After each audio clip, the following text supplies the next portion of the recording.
Hey guys, welcome to my new blog. तो guys इस वक्त मैं उज्जैन के महाकाल लोक में अभी खड़ा हूँ, बिल्कुल रुद्र सागर के किनारे। यहाँ पे ठंडी ठंडी हवा चल रही है, बड़ा सुकून सा फील हो रहा है। अभी हम थोड़ी देर में जाएंगे बाबा महाकाल का दर्शन करने के लिए, आपको भी दर्शन कराएंगे। पहले मैं आपको यहाँ पे दिन में महाकाल लोक कॉरिडोर घुमा देता हूँ, ठीक है, कि दिन में ये कैसा दिखता है। नाइट में यहाँ पे आएंगे क्योंकि लाइटिंग वगैरह अच्छी होती है तो बहुत अच्छा दिखता है महाकाल लोक कॉरिडोर। साथ ही साथ जानेंगे कि बाबा महाकाल की कौन कौन सी आरती होती है, भस्म आरती से लेके और कौन कौन सी आरती होती है, टाइमिंग क्या होने वाला है और आप उन आरती में कैसे शामिल हो सकते हो। और जानेंगे कि आप उज्जैन में कौन कौन से टेंपल में दर्शन कर सकते हो। तो चलिए हमारी आज की ब्लॉग को यहाँ से स्टार्ट करते हैं महाकाल लोक कॉरिडोर से। जय बाबा महाकाल। उज्जैन जो प्राचीन काल से ही आध्यात्मिक एवं सांस्कृतिक रूप से प्रसिद्ध नगर रहा है, मोक्षदायिनी क्षिप्रा नदी के तट पर बसी महाकाल की नगरी उज्जैन, जो प्राचीन काल में उज्जैनी के नाम से विख्यात था, इसे अवंतिकापुरी भी कहते थे। यहाँ से आप देख लीजिए रुद्र सागर का खूबसूरत व्यू, और ये आप महाकाल लोक कॉरिडोर देख लीजिए, काफ़ी बड़ा कॉरिडोर है। इस साइड में आपको यहाँ पे दिख जाएगी, यहाँ पे गणेश जी की प्रतिमा है, कार्तिकेय जी की प्रतिमा है, और यहाँ पे त्रिपुरापुर संहार की झांकी यहाँ पे दिखाई गई है। चलिए अब आगे चलते हैं। यहाँ पे सप्तऋषि वाला सेक्शन है, और यहाँ पे लाइट एंड लेज़र शो होता है रात में। आई थिंक 8 से 9 यहाँ पे टाइमिंग दिया हुआ है, सीटिंग अरेंजमेंट है। अगर आपको लाइट एंड लेजर शो देखना है तो आप यहाँ पे आ सकते हो। सप्तऋषि वाला जो सेक्शन है उसके जस्ट यहाँ पे बाजू में रुद्र सागर के किनारे ये पहुँच गए हम। सप्तऋषि वाला सेक्शन देख लीजिए, अभी तो ज़्यादा भीड़ भाड़ है नहीं। यहाँ पे हमारे भोले बाबा जी यहाँ पे विराजमान है। रात को यहाँ पे आई थिंक यहाँ पर भी लेजर शो होता है, तो आप यहाँ पे आ सकते हो।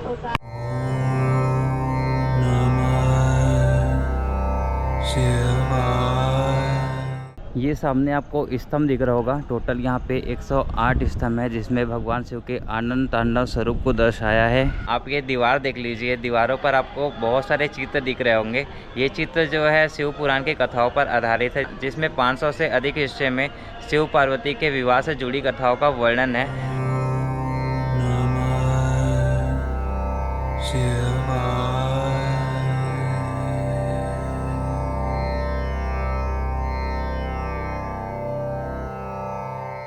अगर आप उज्जैन आए हो और आपको स्टे के लिए होटल चाहिए तो आपको होटल कहाँ पे लेनी चाहिए वो मैं आपको बता देता हूँ। कोशिश कीजिएगा कि आप होटल टेंपल के आसपास में ले, वॉकिंग डिस्टेंस पर ले, ताकि आप होटल से टेंपल में इसलिए दर्शन के लिए जा सकते हो। दर्शन के बाद आप यहाँ पे रेस्ट कीजिए, देन फिर से आप काफ़ी सारे टेंपल है आसपास में, तो वहाँ पे जाके आप दर्शन कीजिए। और ये मेरा देख सकते हो कि ये मेरा होटल है, जो मैंने महाकाल टेंपल से हार्डली ये 300-500 मीटर के डिस्टेंस पर होगा। तो रूम ये कुछ इस टाइप का है। चलिए मैं आपको छोटा सा रूम टूर दे देता हूँ। ये देख लीजिए आप, यहाँ पे ये रूम देख लीजिए, लाइटिंग काफ़ी अच्छा है, कंफर्टेबल बेड है, 2 लोग आराम से यहाँ पे आ जाएंगे। इस साइड में आपको मिल जाएगी एसी मिल जाएगी, फैन मिल जाएगा।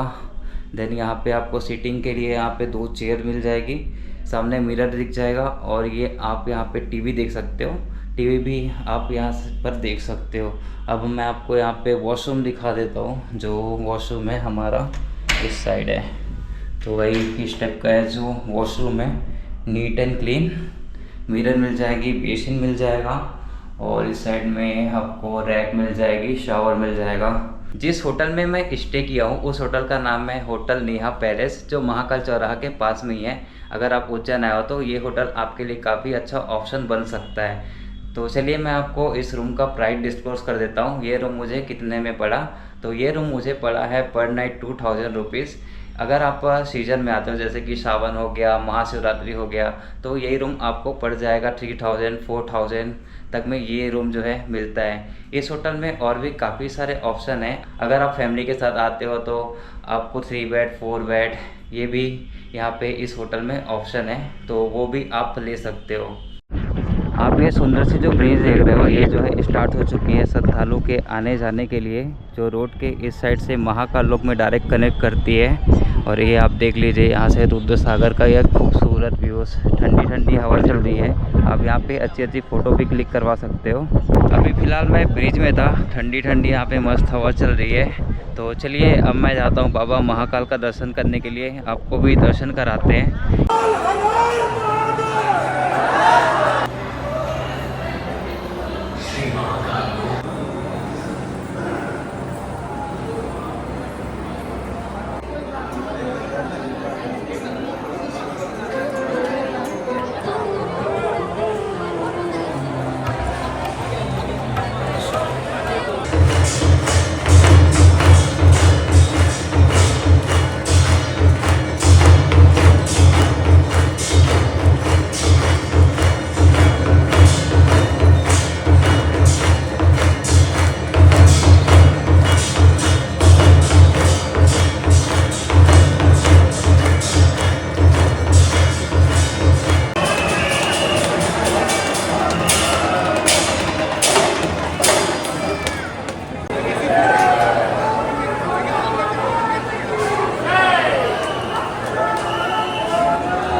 यहाँ पे दर्शन हो गए बाबा महाकाल के, बड़े अच्छे से दर्शन हो गए। दर्शन करके मन को सुकून सा फील हो रहा है। और देख सकते हो कि अभी मैं मंदिर प्रांगण में हूँ। काफ़ी सारे यहाँ पे श्रद्धालु हैं, फ़ोटो वगैरह क्लिक करवा रहे हैं। मुझे बिल्कुल पास से दर्शन हुआ, महाकाल बाबा ने मुझे पास से दर्शन दिया। मैंने यहाँ पे VIP टिकट लिया था, जिसकी वजह से मुझे पास से दर्शन करने का मौका मिला। यहाँ पे आधा घंटे का टाइम लगा मुझे दर्शन करने में। बाकी जो नॉर्मल लाइन वाली दर्शन है उसमें 1 घंटा 1.5 घंटा का टाइम लग रहा है यहाँ पे। अब मेरे बैक साइड में टेंपल देख लीजिए, महाकालेश्वर ज्योतिर्लिंग टेंपल। सबसे नीचे में विराजते हैं मेरे महाकाल बाबा, उसके ऊपर ओमकारेश्वर महाराज जी, सबसे ऊपर में विराजते हैं नागचंद्रेश्वर, जो केवल नाग पंचमी के टाइम ही ओपन होता है 1 दिन के लिए। अब मैं आपको बाबा महाकाल की आरती के बारे में बता देता हूँ कि यहाँ पे कौन कौन सी आरती होती है। तो सबसे पहले जो आरती होती है वो भस्म आरती होती है, जो यहाँ की प्रसिद्ध आरती है, जिसका टाइमिंग होता है मॉर्निंग में 4 बजे। इसके लिए रात के 12 बजे से ही लाइन में लगना स्टार्ट हो जाता है। उसके बाद होती है भोग आरती, जिसका टाइम होता है सुबह 10 बजे। देन संध्या आरती होती है, टाइम होता है 7 बजे। लास्ट में जो आरती होती है वो शयन आरती होती है, जिसका टाइम होता है 10:30 बजे। मंदिर प्रांगण के अंदर यहाँ पे प्रसाद काउंटर बने हुए हैं, तो आप यहाँ से प्रसाद ले सकते हो। और काफ़ी सारे टेंपल है मंदिर प्रांगण के अंदर में। तो चलिए बाकी टेंपल में दर्शन करते हैं, आपको भी यहाँ पे दर्शन कराते हैं।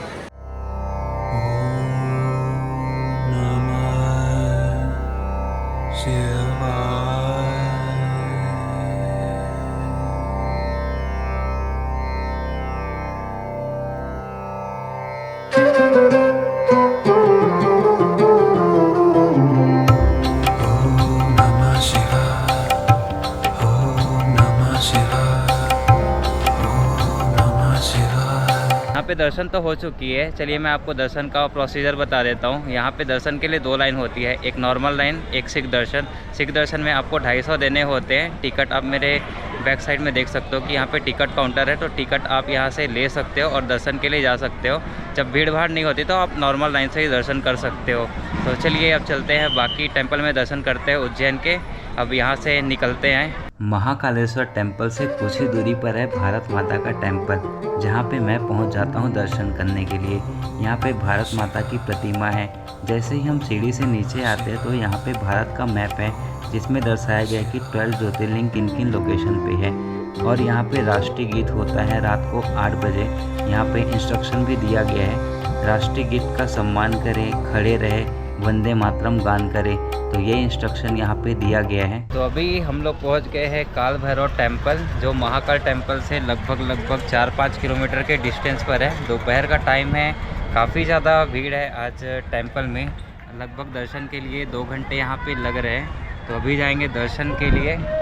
मान्यता है कि बाबा महाकाल का दर्शन करने के बाद आपको काल भैरव बाबा का दर्शन ज़रूर करना चाहिए। तो चलिए चलते हैं दर्शन के लिए, बाकी आपको आगे दिखाता हूँ मैं कितनी भीड़ है यहाँ पे मंदिर में। यह यहाँ का पार्किंग एरिया, रास्ता आगे से है। आगे यहाँ पे शू स्टैंड है, यहाँ पे जूता चप्पल रख सकते हैं। बाकी आपको प्रसाद लेना है तो यहाँ से ले सकते हो। यहाँ पे देख सकते हो प्रसाद वगैरह भी यहाँ पे मिल रहा है।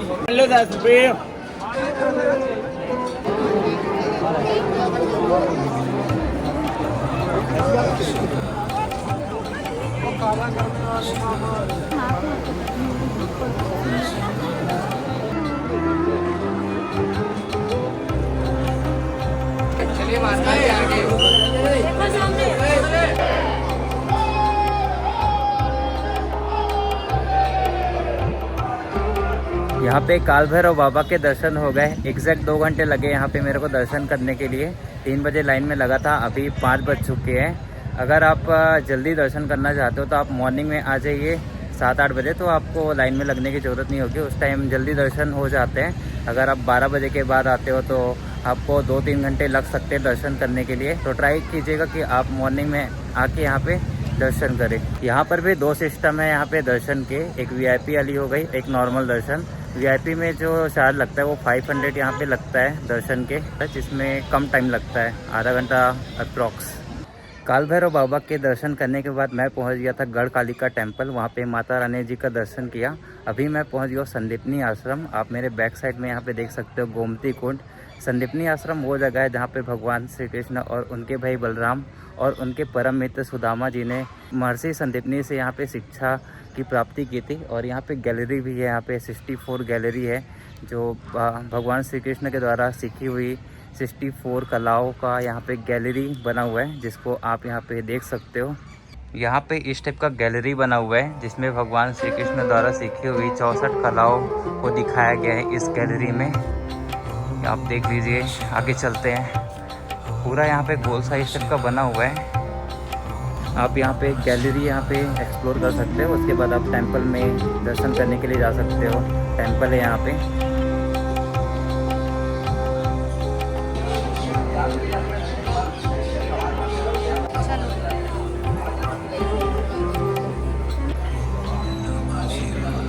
तो अभी मैं पहुंच गया हूं उज्जैन के प्रसिद्ध घाट में से एक राम घाट में पहुंच गया हूं। यहाँ पे शाम का समय है, शिप्रा नदी के तट पे यहाँ पे आरती होती है। तो चलिए आरती देखते हैं। आरती ऑलमोस्ट स्टार्ट हो चुकी है और काफ़ी श्रद्धालु है यहाँ पे, काफ़ी श्रद्धालुओं की भीड़ है। तो चलिए मैं आपको यहाँ की आरती दिखाता हूँ। शिप्रा जी का यहाँ से दर्शन कर लीजिए।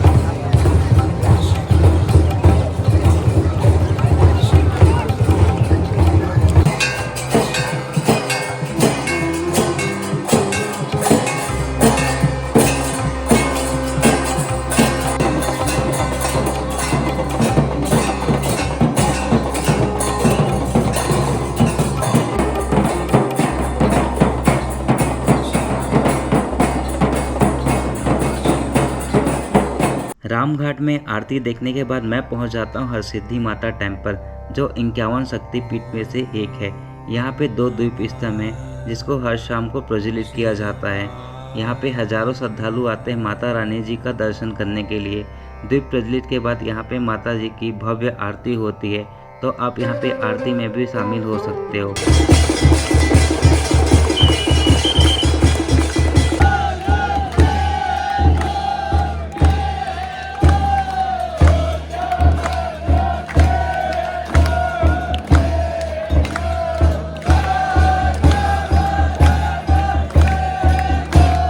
माता रानी जी का दर्शन करने के पश्चात मैं पहुंच जाता हूं बड़ा गणेश टेम्पल, जहां पे गणेश जी का दर्शन करते हैं। फिर मैं पहुंच जाता हूं महाकाल लोक कॉरिडोर। तो गाइस अभी हो चुकी है रात, अभी मैं पहुंच गया हूं महाकाल लोक कॉरिडोर। चलिए यहाँ पे कैसा व्यू दिखता है नाइट में वो मैं आपको दिखाता हूँ।